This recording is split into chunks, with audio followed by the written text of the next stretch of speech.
కి ఫారమ్స్ ఇవ్వండి అమ్మా, అవి అప్లోడ్ చేయండి మైటీడీలో. ఏం ఫార్మ్స్ నా?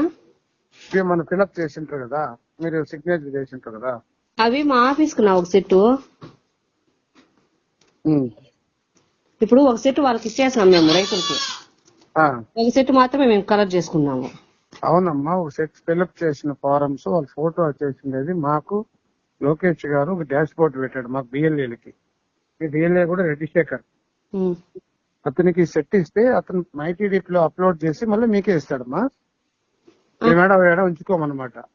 మీ దగ్గరికి నేను మా ఆఫీస్ కి ఎత్తుకోపోయి ఇచ్చేసారు నాకు.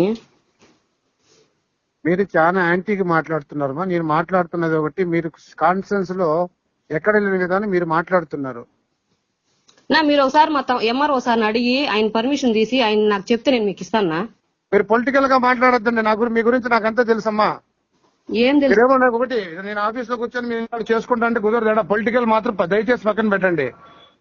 మీకు ఏదైనా అంటే మీరు పర్సనల్ చూసుకోండి. మనకి ఏదైనా గవర్నమెంట్ చెప్పింది దయచేసి గవర్నమెంట్ పరంగా చేయండి. మాకేం ఒకటి నేను ఏది పొలిటికల్ గా చేయను. నేను నాకు అన్ని విషయాలు తెలుసమ్మా. నువ్వు పొలిటికల్ చేస్తున్నావు లేదని ఆయనతో నాకు అనవసరం లేదంటే మన లీడరు పార్లమెంట్ లో కమిటీలో ఉన్నాడు అతను. మా బిఎల్ఎల్ తో నాకు పనినా? మా బియ్యలతో చెప్పడం లేదంటే మీరు ఇప్పుడు నేను లైన్ కట్టు, మీరు అట్లే ఉండండి రెడ్డి శాఖరానికి.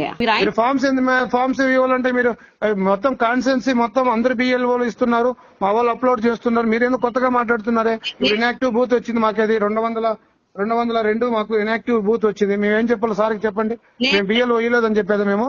నేను కూడా ఇస్తాను మా కదమ్మా, నేను ఒకటి చెప్తా అంటమ్మా, ఒకటి నా కాన్ఫరెన్స్ లో చెప్తే ఇస్తానా? ఎవరు? మా ఎంఆర్ఓ సార్ చెప్పండి, ఆ సార్ చెప్తే ఇస్తా. నేను ఇప్పుడే మాట్లాడుతా ఉండు. ఇది కరెక్ట్ గా చెప్తున్నా, ఇది మాట్లాడుతా నేను.